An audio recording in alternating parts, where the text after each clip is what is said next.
Hi there.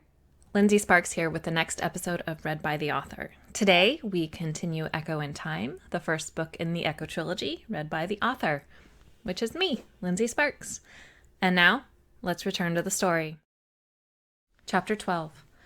Aha and Ah! After a tearful goodbye hug, I left my mom in my apartment, knowing she would be gone by the time I returned. The farewell was bittersweet, my eagerness to begin working with the excavation team mixed with a longing for the days when my mom was always waiting for me when I got home. She'd always been a safe place, a comforting embrace, and having her stay with me after the Mike incident had been exceptionally therapeutic. Unfortunately, it also seemed to have reverted my emotional state to that of a 12-year-old. In my morning prep, I had been surprised by my reflection. My face had abandoned the gauntness of several days past, but retained the almost feverish coloring. My cheeks were still noticeably rosy, and my lips were so pink they contrasted starkly with my pale, blemish-free skin. And my eyes, they still teetered on the precipice between brown and red, a far more conspicuous color than they had been a week earlier. For the most part, I credited the changes to excitement. However, my eyes still troubled me. On the walk to Denny Hall, I did nothing to suppress the cheerful bounce in my step. Before I bounded up the 3 flights of stairs to the top floor, I considered stopping by Dr. Ramirez's office for a quick hello, but I opted not to. I needed to start working on the excavation like I needed air.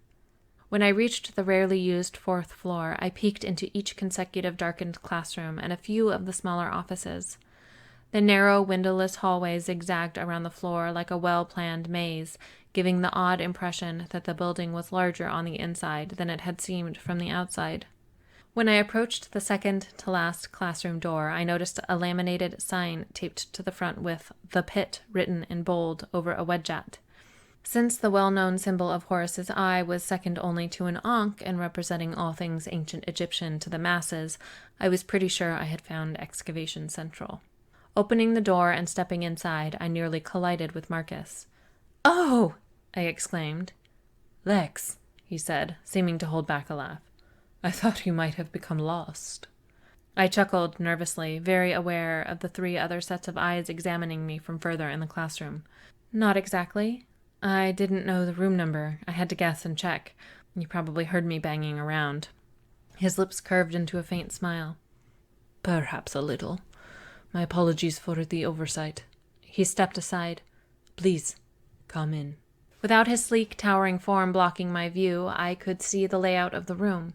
It was larger than I had expected and much wider than it was long. Mismatched wooden bookshelves lined every available space along the walls, only absent in those spots already occupied by one of a half-dozen desks. Each shelf had a small bronze placard attached to its front. Tables of various sizes and materials were arranged around the room, and nearly every surface was covered with a cardboard box or antique chests. I had never been in the room before, and was excited by the prospect of discovering all the goodies it contained. Are the tablets Marcus mentioned here? What's in the chests? Which texts are lining the shelves? I had no doubt the collection would prove to be filled with rare items. And who are the people staring at me? As I walked through the doorway, Marcus again placed his hand on the small of my back and guided me away from the prying eyes to a very familiar, battered desk. Its presence was enough to shake my focus from the pressure of his hand. "That's my desk from downstairs!" I exclaimed happily. Just seeing it made me feel oddly at home. "Yes, well, I thought it might help you settle in. I'm afraid I've shaken up your world a little bit." "Thank you, Marcus," I said earnestly, grinning at him. For a moment I forgot my new surroundings and lost myself in his amber eyes. At the other end of the room, someone cleared a throat, and Marcus's mouth thinned, transforming from friendly colleague to annoyed businessman. "Come, Lex, I'll introduce you to the team," he said, leading me across the room. 3 notably attractive people watched our approach with differing expressions. I briefly wondered if, along with antiques, Marcus made a habit of collecting beautiful people. "This is Dominic Laragne, the excavation's project manager," Marcus said, indicating the man on the left. He was pale and trim, and he studied me with exceptionally dark eyes. His features were sharp, almost pointy, an effect made more severe by the way his dark brown, jaw-length hair was swept back. "Hello." "Bonjour. Hello, Miss Larson," Dominic said, a thick French accent making the simple greeting sound remarkably elegant. "Hello. Hello. Hello. I am Russian. You are not Russian. Hello, Miss Larson." "Bonjour. Je m'appelle Dominique." "Hello." I don't think he would have the h. "Hello." "Bonjour, Miss Larson," Dominic said, a thick French accent making the simple greeting sound remarkably elegant. "Hi," I said, smiling shyly, and his severe expression softened a little. "If you need anything..." Well, now I'm just going to go straight French. "If you need anything..." Shit. Transylvania. "I'm a vampire. If you need anything, just let Dominic know, and he'll make the arrangements. And this young lad is Josh Claymore, my research assistant," Marcus told me, introducing the man on the right.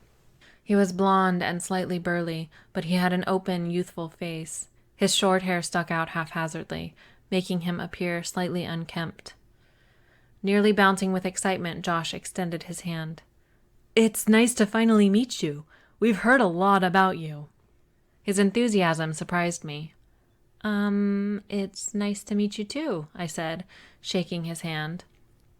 The last of the three people, quite possibly the most breathtakingly gorgeous woman I had ever seen, was glaring at Marcus. Indicating her with a sweep of his hand, Marcus said, "And this is Neffy, my second in command." "Miss Larson," she said, meeting my eyes and pursing her full lips. The perfect, sultry features on her heart-shaped face hardened. "Hello," I said, more than a little intimidated. Josh leaned forward and, loud enough for everyone to hear, whispered, "Don't mind her. She's always like that. Must have been how she was raised or something." To my complete shock, Dominic barked a raucous laugh. Neffy transferred her glare from me to Josh and Dominic, and I took the opportunity to send a questioning glance to Marcus. He shrugged, his eyes opened wide in the most ridiculous imitation of innocence. Backing away from the potentially insane group of people, I mumbled, "I think I'll just get situated at my desk."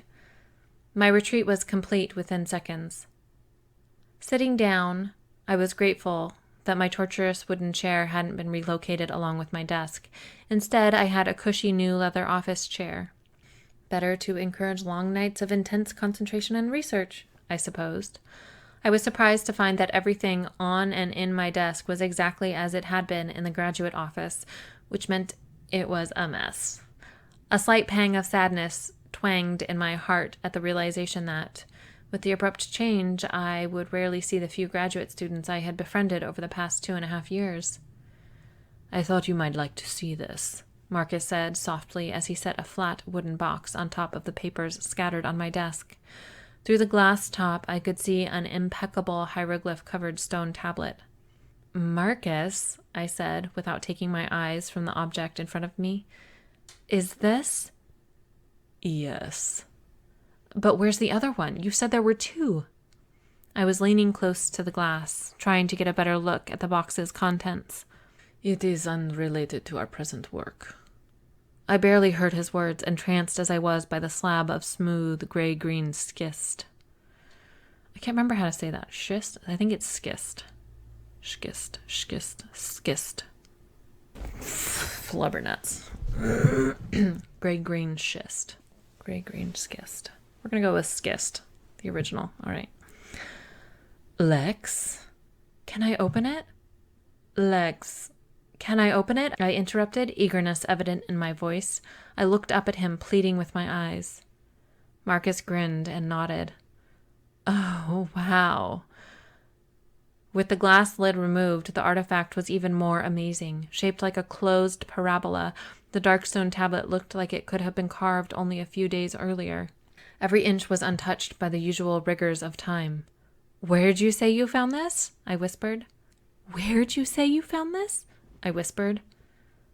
I didn't, Marcus said, avoiding the question. I gently closed the glass lid and faced him. Okay, he who can't answer an implied question. Then where did you find it? And when? Across the room, one of the other men coughed in a way that sounded suspiciously like an attempt to cover up a laugh. The corner of Marcus's mouth quirked, but I couldn't tell if he was hiding a smile or a frown. I can't remember the exact date, but it was years ago. It was hidden in a secret compartment at the foot of Hatnofer's coffin. Hatnofer? As in Senenmut's mother? I clarified. Ever since I had first learned about the many mysteries surrounding Hatshepsut and her relationship with her chief advisor and architect, Senenmut, years ago, I'd been enamored with the subject. Had they been lovers? Had Senenmut betrayed the female pharaoh, and had she banished him as a result?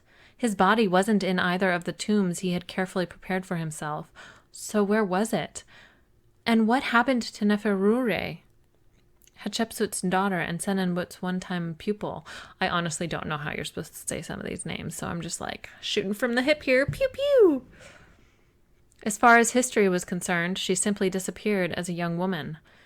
My mind whirled with the possible implications of the tablet having been hidden with Senenmut's mother's mummy, especially because Senenmut had been the architect of Hatshepsut's mortuary temple, Djeser, which apparently contained the hidden entrance to a secret underground temple. It was just... wow. That paragraph was really difficult.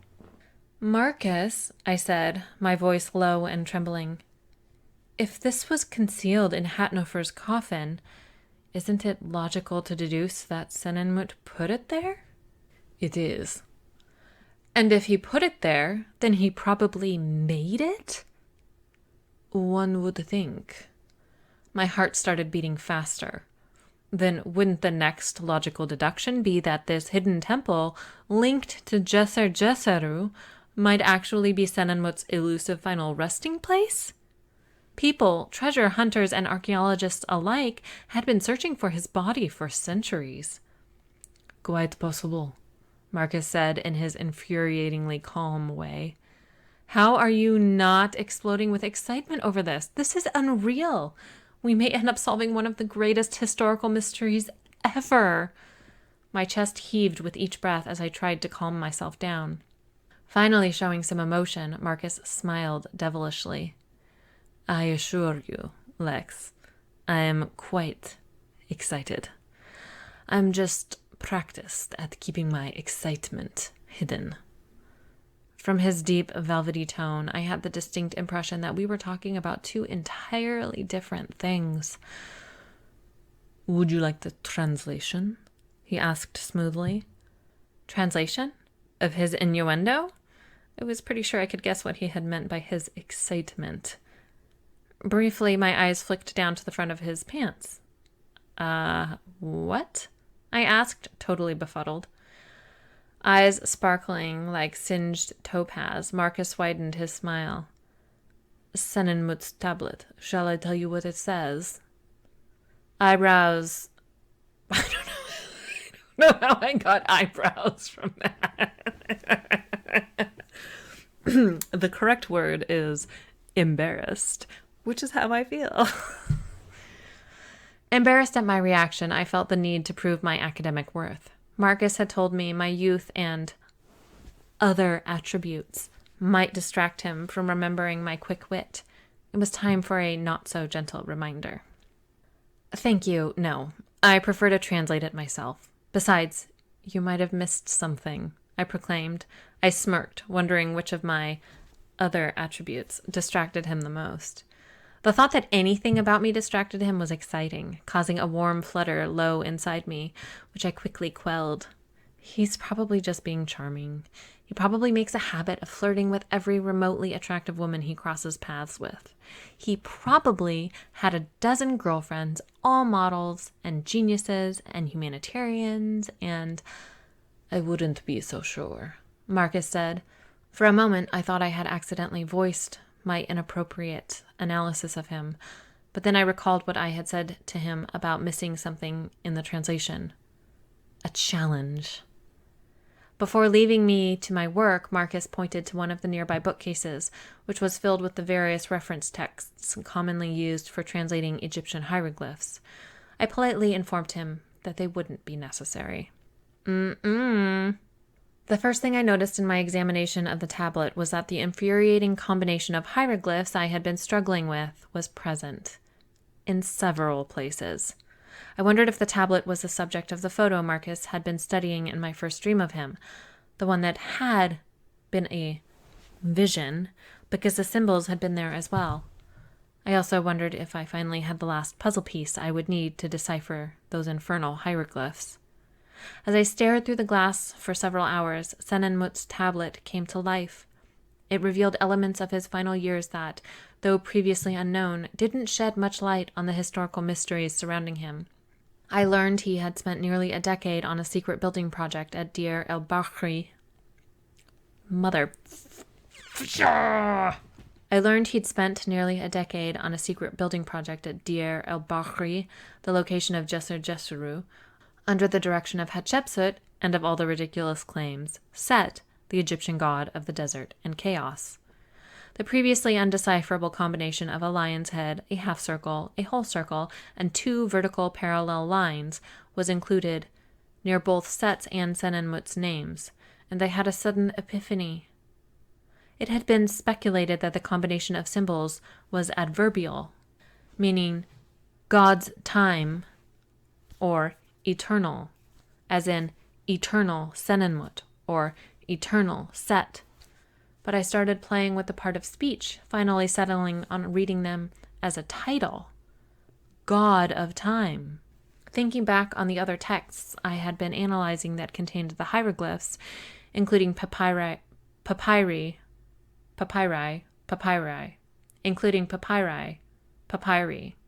swizzle sticks. Papyri? We'll go with papyri. Including papyri, tablets, and reliefs, I realized that God of Time was a viable alternate translation to infinite or eternal. After recording my findings in a spiral notebook and giving myself a very enthusiastic mental high five, I continued translating the tablet. Indeed, as Marcus had claimed, one set of symbols suggested that the mysterious temple or tomb was physically connected to Djeser-Djeseru. According to the scribe, there was an even more secret portion of the hidden temple containing the power of Nun, which was really odd. Nun was generally known as the god of ancient Egyptians attributed with creation, specifically the creation of mankind. The ancient people had believed him to be the primordial waters, the chaos from which everything had begun.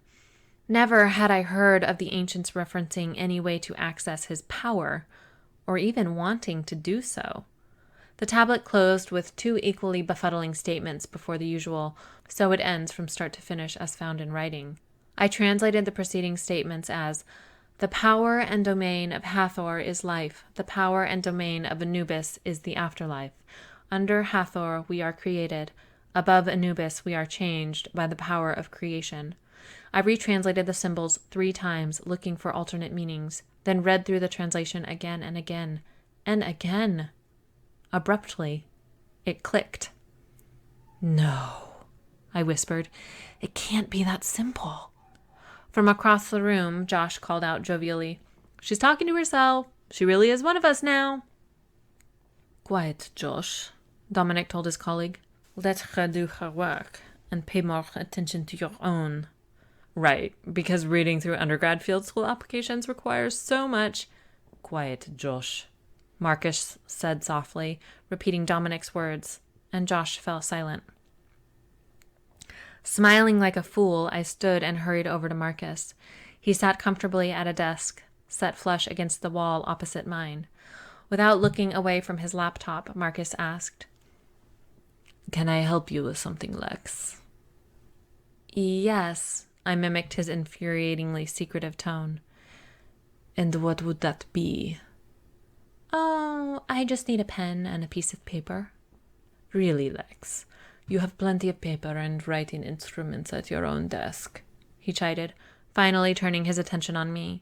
His eyes widened at my barely contained exhilaration. I held out my hand and he supplied me with a ballpoint pen and a blank sheet of printer paper. I promptly set it on his desk and began sketching the floor plan of Djeser Djeseru. It was a complex temple with multiple levels, courtyards, chapels, colonnades, and shrines. Why would Senenmut include that weird bit near the end about Hathor and Anubis and 2 stages of creation? There's no reason. It's complete nonsense, I said as I worked. I'm aware, Marcus replied dryly. Which means it's not actually nonsense. It's there for a reason. Earlier, Senenmut mentions that the power of Nun is in the temple. For whatever reason, he's saying that Nun's power, creation, is hidden away. Correct? Yes. He's probably just using this reference as a key to guide us toward the correct location of the hidden entrance. Obviously, Nun's power isn't really there. Obviously, Marcus mused, his eyes lighting with interest. If we think about creation being locked away in the temple, then Senenmut's statements about Hathor and Anubis become relevant. Marcus leaned over the sketch I was completing, labeling Hathor's chapel on the left side of the rough floor plan and the 2 Anubis chapels on the right. It makes no sense for there to be 2 Anubis chapels. We all know that. But they're there anyway. The upper chapel fell into disrepair because of its redundancy. It was purposeless, or so we thought. But on Senenmut's tablet, he tells us that above Anubis, we will be changed by creation. The part about Hathor is junk, just meant to disguise the trail.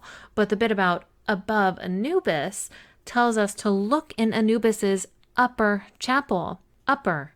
Above. I pointed to the upper chapel on my map. You see, in order to be changed by creation or by Nun's power, we first must find it. And to do that, we have to enter the secret temple. So, the hidden entrance should be in the upper chapel to Anubis, Marcus said, finishing my statement. Dear gods, I can't believe I missed this. He tore his eyes from my drawing and gazed up at me wondrously. I squirmed under his intensity. It's not that big of a deal. I only figured out the general area. Don't belittle yourself, Lex. If you knew how long... This is unbelievable. He glanced down at the sketch of the temple again, and then back up at me. You. Unbelievable, he whispered. His expression had altered minutely to one of reverence.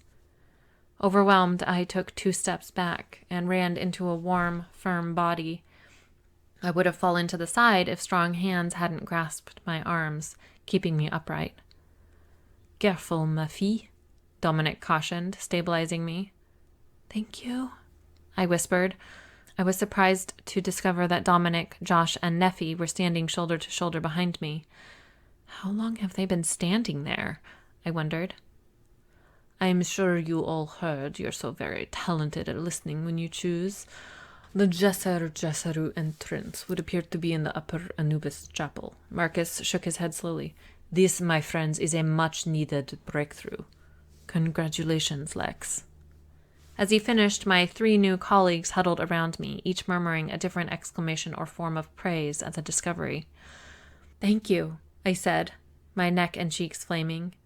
Needing a break from the Lex worship, I excused myself and spent the afternoon examining various other texts and artifacts strewn about the room. Each item was fascinating in its own right, from pressed scrolls I had believed to have been lost to heavy manuscripts darkened with age. The afternoon passed quickly, and soon I was bidding the team goodbye and heading home, alone. I strolled along familiar paths, taking the long way home. I used the solitary time to think, to process everything that had happened in the elongated top-floor room. Beyond that, I considered everything that had happened lately and realized the past month had unquestionably been the most eventful of my 24-year life, with a big, fat exclamation point. As I neared my apartment building in the falling darkness, I checked my phone. 1 new voicemail. I quickly accessed my mailbox and was greeted by my grandma's age-roughened voice. Hi, sweetheart. It's Grandma. I'm sorry to do this to you in such short notice, but there's someone who needs to meet you. We'll be stopping by this evening between 6 and 7. Traffic, you know. Anyway, you might consider making a little dinner. I think you'll want to make a good first impression. See you tonight, honey. Wait, so does Grandma have a boyfriend? Utterly confused, I picked up the pace. It was 5 o'clock, and I had absolutely no idea what I was going to cook for dinner. By the time I had made it home and whipped up something presentable, if not memorable, from the ingredients my mom had left behind, I was bouncing with excitement. I had convinced myself that Grandma Suze had been swept up into an adorable old person love affair and wanted me to meet her new sweetie. My heart skipped an excited beat when I heard the knock at the door. It skipped a few more beats after I opened the door and saw the couple standing in the hallway. My elderly grandma had her arm linked with that of a very handsome, familiar man. He was taller than me by a handful of inches, wore his dusty blonde hair long enough to show its loose curl, and looked to be in the prime of his life. And he was smiling. Impossible. Grandpa? I asked, before my vision spotted over with blackness. Oh, shit. This starts off with the Italian accent. Sorry, Latin. He's Latin. Okay. I am from Herculaneum.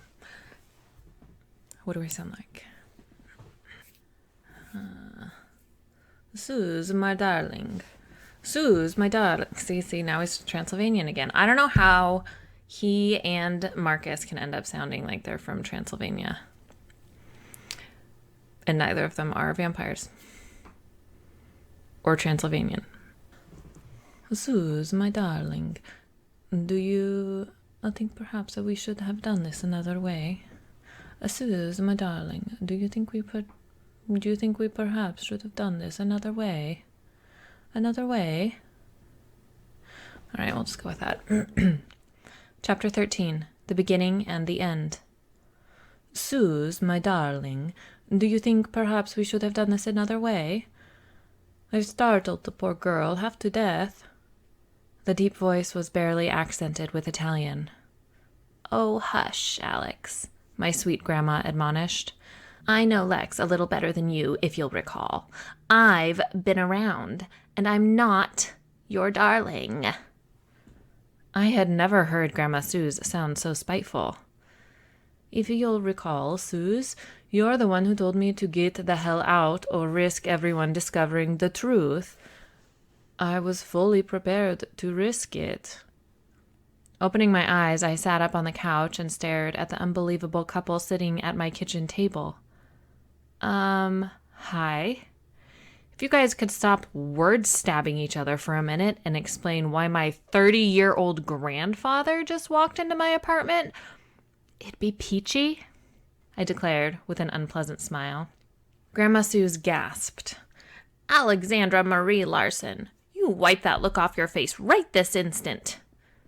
I grimaced and sat up straighter. Sorry, Grandma. That's better. She reverted back to my kindly grandma. Now, honey, your grandpa is going to explain some important things to you. Things he should have explained weeks ago, but he was conveniently out of town. I was in Antarctica. How could I have known? There are 0 reasons why she should have manifested.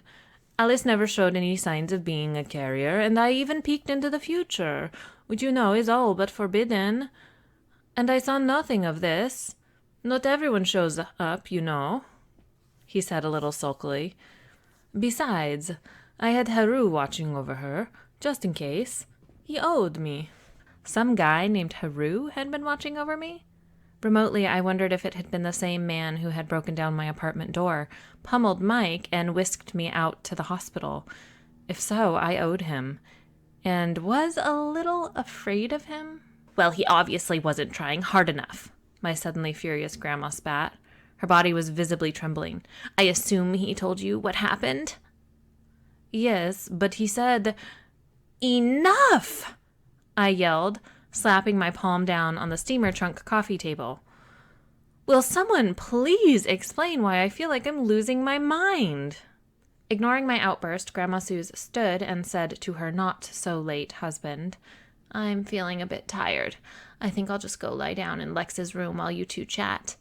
As she hobbled toward my bedroom, she gave me a pointed look that seemed to say, behave yourself, and give him hell at the same time. So, Grandpa, I said after the bedroom door shut, thinking I had never had a more surrealistic, awkward experience. Sorry about the whole fainting thing. He shrugged. I've had worse reactions. A few people even tried to stab me, and dozens have run away, shrieking about ghosts. Smiling roguishly, he added, You should call me Alexander. Or Alex. Grandpa doesn't really fit with my appearance. People will talk. Okay, Alexander. Saying his name hammered the final rusty nail in the "this feels so wrong" coffin. Don't worry. You'll get used to it. And to me. He patted the kitchen table in front of my grandma's abandoned chair. Come, join me, Alexandra. We have some catching up to do. I'll say.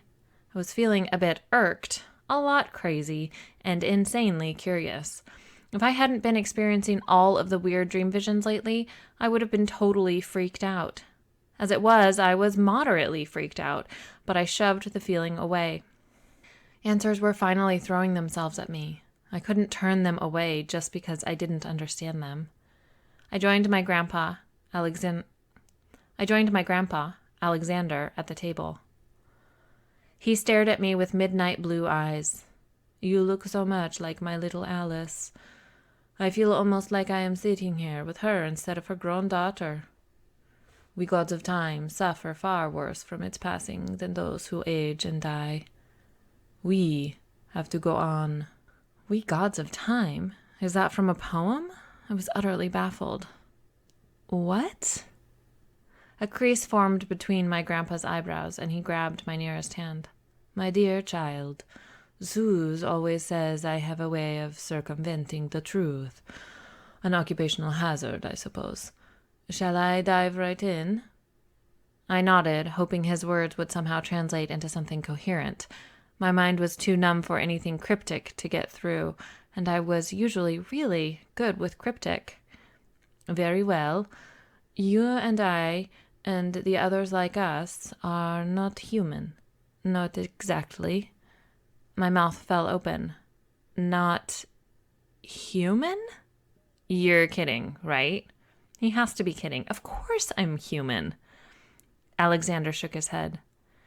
Many thousands of years ago, a human woman bore a son who became the most talented spiritual leader his clan had ever had. He was able to guide his people away from the dangers of the desert and other clans until they had settled near a fertile river valley. He was a very powerful seer of the past, present, and future. Some said he could alter the very fabric of time. He shrugged as if he was saying, I am not so sure about that. Through recent developments in the understanding of evolution and genetics, we now know he was the first to be born with a unique and beneficial genetic mutation, which he then passed on to some of his descendants. In his time, power came with many consequences, one being that he had many wives and consorts, which led to many children. Those children had children, and so on. Over time, as the bloodlines intermixed, his mutation was passed on. He is, in essence, the father of our species. Alexander held up a hand, cutting off the words threatening to explode from my open mouth. Oh, wait. All will become clear. This man's name was Nuin, and his people became the rulers and aristocracy of Upper Egypt, while he, the most powerful of his people, became known as the creator of mankind. You know of him as the god Nun.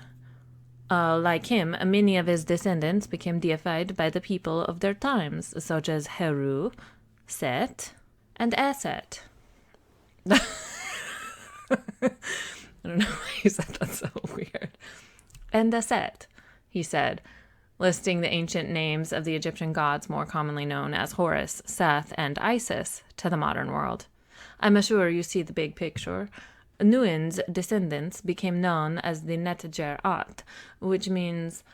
I cleared my throat, unprepared to participate in the conversation. Roughly gods of time. It was the exact translation I had settled on earlier that day for the hieroglyphs that had been driving me mad for months. It could have been a coincidence. but I doubted it was. Alexander nodded, clearly pleased. His eyes crinkled faintly at the outer corners when he smiled, making him appear endearingly kind. Over the past millennia, with the rise of lingua franca, the name simplified to Negerette or Negere for women or men, respectively. I am Negere, and you, Alexandra, are Negerette. As a whole, our people are Negerettes. Our kind, the descendants of Nuin, are able to step out of time and see its various threads. As you hone your skills, you'll be able to view the past and the present, and maybe even the future possibilities to some degree. It's different for each of us. Author's note here. If you've read Echo Trilogy and Cat Dubois Chronicles, then you would probably have noticed that I simplified the Negere issue, and then everyone just became Negere, or pronounced Negeret, Nejeret, for both male and females, and I dropped the gendered titles. Just fun little factoid. For simplicity's sake. I think that's the only really major change I made to any of their mythology or world. Yeah. His words were pure impossibility, but also sort of made sense, what with the 2 real dreams I had all but accepted as real. So you're saying we're time travelers? I asked, skepticism coating my words. Alexander laughed. Everyone asks that. But no, we don't travel through time. We're only able to see time, to see what has happened and some of what may be. We cannot actually interact with any time other than the present. He paused, frowning thoughtfully. Think of time as a vast cavern, and our visions as the echoes of every sound that has been, is being, or might ever be made. Mini Negerettes have actually started calling what we see echoes. How is this real? I whispered to one of the empty spots at the table. Alexander squeezed my hand. The how is irrelevant. That it is matters. As he spoke his final words, the world melted into a swirl of colors, writhing all around us like a psychedelic hallucination. Whatever you do, don't let go of my hand until it stops. We could easily get separated, and I don't have the talent to track you if that happens. Okay. When the world finally righted itself, I muttered, You have got to be kidding me. I spun around in a circle, taking in my surroundings. What is this? Ancient Rome? Hand in hand, Alexander and I stood off to the side of a high-ceilinged room. The walls were painted in a rich red and black, and several dining couches, each draped in lustrous fabrics, were arranged artfully around a small wooden table. Not exactly, Alexander said. We're in Herculaneum. He released my hand and held both of his arms out wide. Welcome to my childhood home. No, I breathed, stunned. I gaped at everything around me. It all looked new, not like it had been buried under volcanic ash for thousands of years, which meant it hadn't been buried yet. Suddenly fearful, I exclaimed, Herculaneum? But Mount Vesuvius! That's a note for another 70 years, and even if Vesuvius were erupting right now, we would be safe enough. No need to worry. Remember, we're not really here. We're only witnessing an echo of the past. My usually sluggish mind finally caught up, screaming about what was important, and it wasn't the impending volcanic eruption. Your childhood home? You grew up in Herculaneum before Mount Vesuvius erupted? That's impossible. You'd have to be over 2,000 years old. This cannot be real. It's not real. It's not real. It's not real. Scrunching my eyes closed, I repeated the mantra for a long moment. When I reopened my eyes, I hoped to find myself standing in my apartment, my impossibly ancient grandpa gone, and sanity and reality firmly reestablished around me. I was sorely disappointed. Alexandra, calm down. My grandpa's fingers regained their strong grasp on my hand, acting like an anchor to something tangible, to something real. But touching him was almost as disconcerting as considering the possibility that everything he had told me was true. He wasn't the steadiest of anchors. Wide-eyed, I stared at Alexander, taking dozens of deep, slow breaths. I know your Nazareth traits have been manifesting. You must feel like you are losing your mind, noticing physical changes with your body, possibly heightened senses, and seeing things that happened in the past. You're having dreams that feel like memories, but they couldn't be your memories because you were never there, correct? Incapable of forming words, I nodded. This is all real, Alexandra. You aren't human. You're Nazareth. As much as my mind wanted to disagree, the logical part of me assessed every piece of evidence, the dreams and visions, the healing, my eyes, and drew the only possible conclusion. Alexander Ivanov, my 30-looking, 2,000-year-old grandfather, was telling the truth. Nguyen, the Nazarettes, the echoes, it was all real. Decisively, I nodded. I still felt queasy and a bit crazy, yet at the same time I felt more stable than I had in weeks. I had the explanation I had been seeking. And I had people. I belonged. Alexander let out a relieved breath. Wonderful. You wouldn't believe how long it takes some people to accept the truth. I cleared my throat. So, what now? He smiled. Now we watch, and eventually you learn. Look. He spun me around, leading me to a wide doorway. Beyond, the geometric pattern on the tiled marble floor changed as it led out to a manicured garden filled with shrubs, brightly colored flowers, and waving palm trees. Past a carved stone banister at least 30 yards away, the tiled ground dropped off, revealing an undulating, rich blue mass. The Bay of Naples. I took a deep breath, inhaling the tangy sea air. It seemed so pure compared to the polluted air of my time. So we can smell, too? Not just see and hear things in these echoes? Alexander looked at me with surprise. Not everyone can. Many talents that used to be common have faded from our gene pool. Being able to smell in the act is almost non-existent among those born during the last several centuries.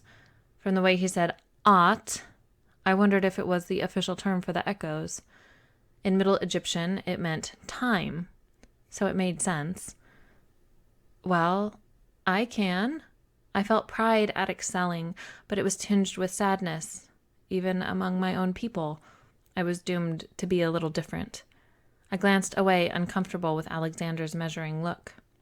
Before I could point out that it wasn't polite to stare, the sound of sandaled feet slapping against marble tiles drew my attention. 2 small boys, one with brown hair and one with blonde, squealed and clattered onto the patio. They tried not to giggle as they struck at each other with wooden swords. After a particularly deadly fake stab from the blonde boy, the brown-haired boy staggered to the ground with melodramatic gasps. "The victor, is that—" My grandpa responded wistfully. Me? Yes. My brother and I were playing our equivalent of cops and robbers. It was more like Alexander the Great and the Persian heathens. They terrified us more than modern human scholars understand. But looking back, I think we could have focused less on the Persian threat and more on the religious strife within our own society. But I suppose no civilization, no matter how grand, is meant to last forever. It was my turn to stare at him. You miss it. Gently, he squeezed my hand. It was a home. It's part of who I am. I'll always miss it. Someday you'll understand. I can accept the visions or echoes or whatever. I get it. I've seen enough to know this isn't just a hallucination. But what's with the really great aging perks? I asked, unable to hold in my curiosity any longer. Alexander looked amazing for a guy who had lived through 2 millennia. Alexander tightened one side of his mouth as he thought. I'm much more a philosopher than a scientist, but as far as I understand it, some other genetic traits are linked to the Necher-at chromosome. First, and inconsequentially, our dentition patterns are 2122. I recalled from my undergraduate anthropology classes that the standard pattern for humans was 2123. 2 incisors, a canine, a couple of premolars, and 3 molars. So, no wisdom teeth? I asked. Correct. It generally holds true among carriers as well, though for you to be Negerette, Alice must have been a carrier, and she had the wisdom teeth on the bottom. Poor girl had to have them removed when she was a teenager. He shook his head at the memory. But more importantly, we exhibit exceptionally enhanced cellular regeneration. This suspends the aging process and dramatically increases both our senses, seeing, hearing, etc., and our ability to heal. I believe you've recently experienced this. I nodded, recalling that Dr. Isa had been aware of my remarkable healing ability and hadn't been surprised. Is she Negerette too? I wondered. You must have been starved afterward. Lost weight? Possibly looked ill or older for a number of days? At my responding nod and frown, he continued. Have you noticed any other physical changes? Yeah, my skin is lighter, if that's even possible, and pretty much perfect. I mean, I have no blemishes or moles or scars. Nothing. And my eyes have become, I guess, brighter would be the right word. They look reddish brown instead of just brown. Yes, he said, that's all normal. Your appearance may change as the years pass and your body continues to renew and heal, though for the most part you should stay the same. You might get a little taller or stronger or a number of other little things. He hesitated before adding, Alexandra, the women of our kind, Negerettes, can't bear children. My stomach dropped like a plane abruptly losing altitude. The reaction was unexpected. I had pretty much written off having kids when I had committed to a life of gallivanting around the globe from excavation to excavation, but hearing it was a definite impossibility saddened me. Why not? I asked. The regenerative abilities interfere with the growth of the fetus, inevitably leading to spontaneous abortion. Usually, the fertilized egg never even attaches to the Negerette's uterine wall, he explained, equally scientific and sympathetic. I shook my head. Something wasn't adding up. Then how do we reproduce? Through the men. It's always been through the men. Usually our children are normal humans, either carriers or non-carriers. But if a Negerette mates with a female carrier, the child has a small chance of manifesting, of becoming Negeret or Negerette. Between a male carrier and a female carrier, producing a child capable of manifestation is very rare, but possible. The last must have been the case with you. I really didn't expect you to manifest. I frowned. Couldn't you, test people's DNA for the Negeret chromosome? Then you'd know for sure and could prepare people so the change would be less... I paused, searching for the right word. Traumatic? Alexander's eyes filled with sorrow. Your situation is unusual, Alexandra. It's unfair, I know. For certain political reasons, I was allowed to search the future art to see if there was any chance of Alice's children manifesting. There was absolutely no sign that either you or Jennifer would become Negerette. He shook his head, clearly frustrated. I'm sorry, I'm not answering your question very well. You see, the mutation isn't genetically traceable until an individual comes of age, until they manifest, so it's impossible to predict, even with modern technology. There was no way to know this would happen, and no clear explanation for why it did. I said, thinking about the man, my biological father, I had watched break into the fertility clinic. Is it possible that he's Negeray? Is that why he swapped the sperm samples? Did he know Mom was a carrier? I considered telling Alexander about what I'd seen, but it didn't seem like the right time. Not that I thought any time would really seem like the right time to relay such weird information, but still, this wasn't it. Come, I'll show you something you'll enjoy, Alexander said, misinterpreting my thoughtful silence as sadness. The swirling colors surrounded us again, and after a short time we were standing in a very familiar backyard, Grandma Suze's. 7 flowering apple trees were scattered near the edge of an expansive lawn. A young girl, maybe 8 or 9 years old, giggled gleefully in the middle of the vibrant green grass.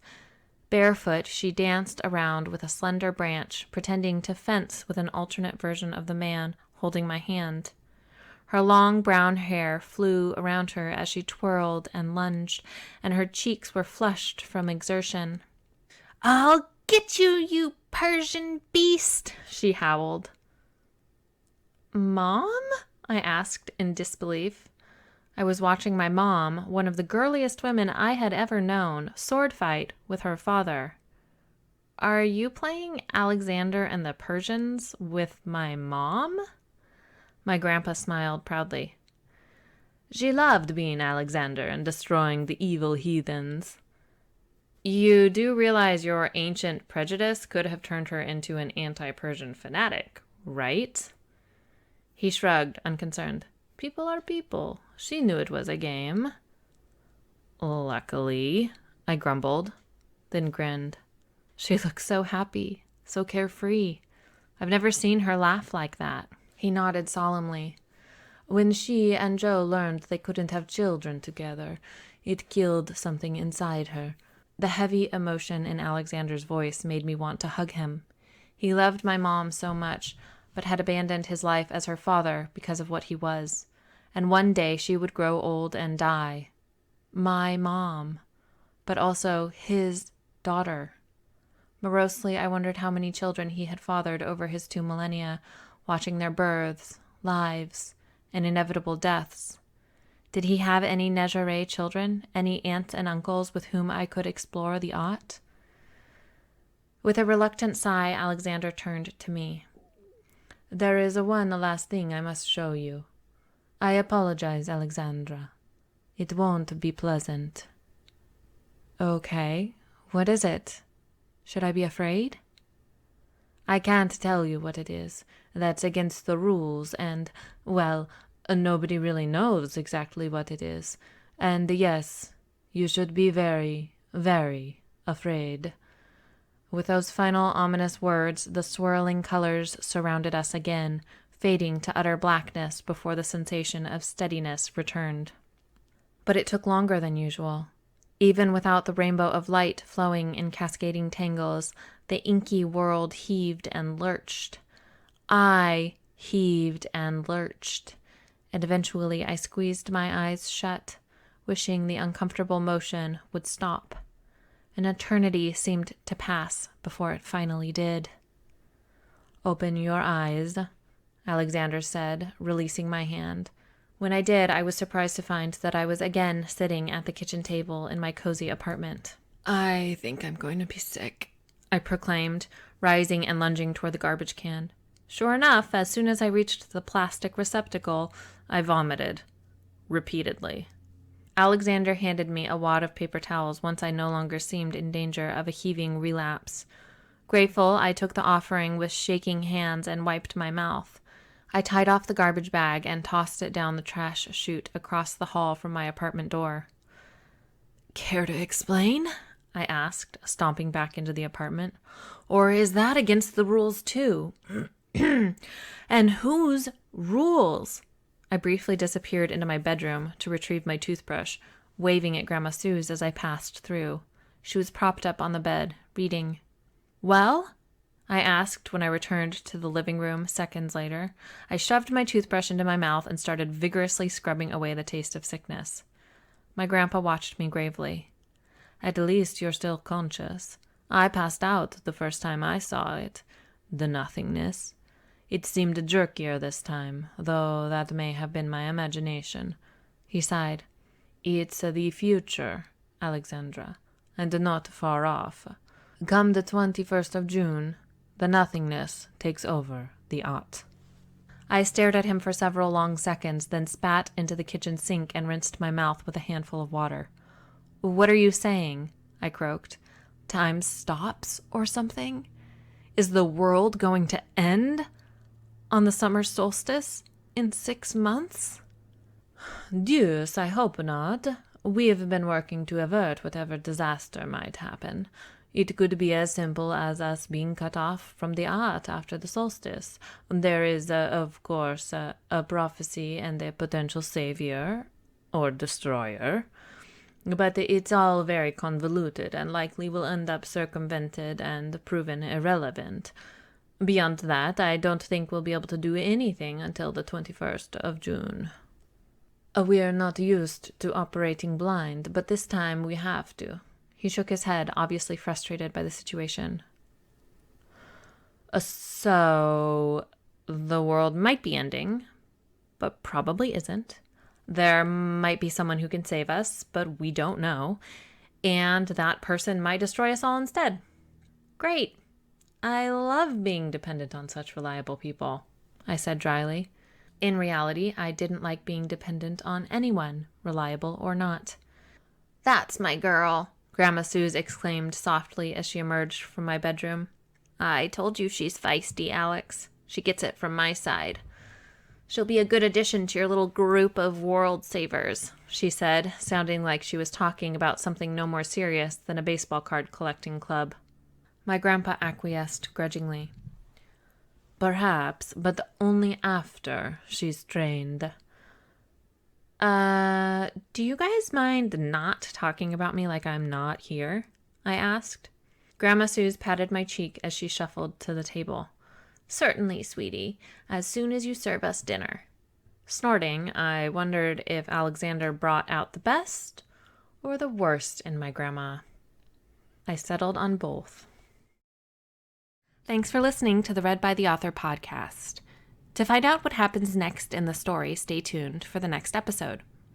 You can also find Echo in Time, as well as the rest of the Echo Trilogy, in ebook, paperback, and professionally narrated audiobook format through all major book retailers, and libraries too. Until next time, happy reading!